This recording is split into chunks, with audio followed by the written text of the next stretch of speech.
बिस्मिल्लाहिर्रहमानिर्रहीम अस्सलाम वालेकुम। बहुत सारे लोगों का ये क्वेश्चन है कि उनका एलोवेरा प्लांट जो है वो ब्राउन हो चुका है, गर्मी में उसकी ग्रोथ रुक चुकी है, उनका प्लांट जो है वो मर चुका है। तो कैसे हम अपने ब्राउन प्लांट को ग्रीन प्लांट में कन्वर्ट करें? तो आज की वीडियो में मैं आपको वो टिप्स और ट्रिक्स बताऊंगी जिससे आप जो है अपने एलोवेरा प्लांट को बचा सकते हैं। नंबर 1, पानी का ज़्यादा देना। जब हम एलोवेरा प्लांट को ज़रूरत से ज़्यादा पानी देते हैं तो उससे क्या होता है, हमारा जो प्लांट है उसकी जड़ें जो हैं वो गल जाती हैं, क्योंकि इस प्लांट को जो है वो इतना पानी नहीं चाहिए। इस प्लांट को थोड़ा सा पानी चाहिए, और जब ये पानी जो है वो लेता है तो ये बहुत सारा पानी जो है वो अपने पत्तों के अंदर सेव कर लेता है। इसी वजह से ये प्लांट जो है वो ज़्यादा पानी नहीं लेता। ठीक है, जब हम इसको ज़रूरत से ज़्यादा पानी देते हैं तो इसकी जड़ें जो हैं वो गलना शुरू हो जाती हैं, और ये प्लांट जो है ये ब्राउन होना शुरू हो जाता है। तो पहले नंबर पे अगर आप इसको ब्राउन होने से बचाना चाहते हैं तो आपने इसको ज़रूरत से ज़्यादा वाटर नहीं देना। सेकंड बात, कि पानी का कम देना। अक्सर औक़ात ऐसा होता है कि हमारी जो मिट्टी है एलोवेरा प्लांट की वो इतनी अच्छी नहीं होती, जिसकी वजह से पानी जब हम इसको देते हैं तो इसकी जड़ों तक नहीं पहुंचती। जब पानी जो है वो जड़ों तक नहीं पहुंचता तो ऑटोमेटिकली जो प्लांट है वो ब्राउन होना शुरू हो जाता है। ठीक है? तो आपने हमेशा यही कोशिश करनी है कि जो भी मिट्टी इसके अंदर डाली जाए वो बिल्कुल ज़बरदस्त हो। ठीक है? उसके अंदर से पानी जो है वो गुज़रना चाहिए, रेत होनी चाहिए, इसके अलावा फर्टिलाइज़र होना चाहिए।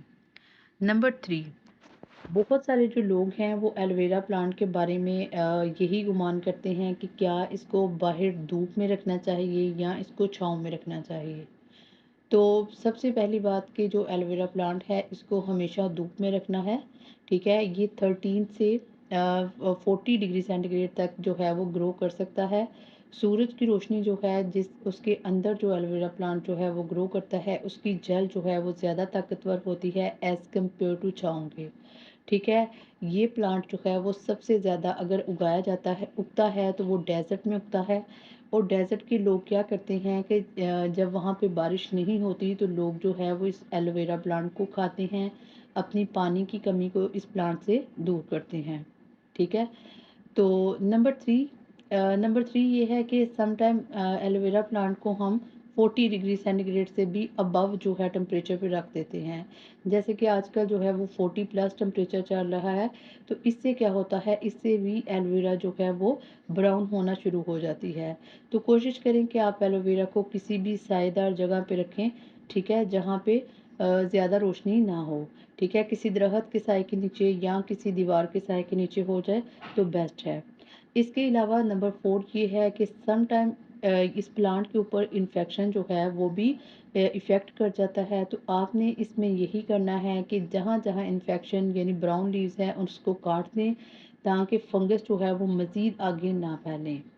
इसके अलावा 5वां पॉइंट ये है कि too much fertiliser. Aloe vera plant ये है कि इसको इतना फर्टिलाइज़र जो है वो नहीं चाहिए। नंबर 5 ये है कि too much fertiliser. Some time आप क्या करते हैं, आप इसको बहुत ज़्यादा फर्टिलाइज़र दे देते हैं, जिससे क्या होता है ये ब्राउन होना शुरू हो जाती है। तो आपने किसी भी किस्म का इसको फर्टिलाइज़र नहीं देना। फर्टिलाइज़र जो है वो इसके लिए हार्मफुल है। इस प्लांट को इतनी केयर की ज़रूरत नहीं एज़ कम्पेयर टू दूसरे प्लांट के। ठीक है जी, तो मुझे उम्मीद है कि आपको मेरी ये टॉपिक जो है वो अच्छा लगा होगा। अगर आपको एलोवेरा प्लांट के बारे में मज़ीद जानना है तो आप मेरी वीडियो को लाइक कीजिए और कमेंट करके मुझे ज़रूर बताइए अगर आपको ये वीडियो अच्छी लगी हो। मिलते हैं किसी नेक्स्ट वीडियो में, तब तक अल्लाह हाफ़िज़।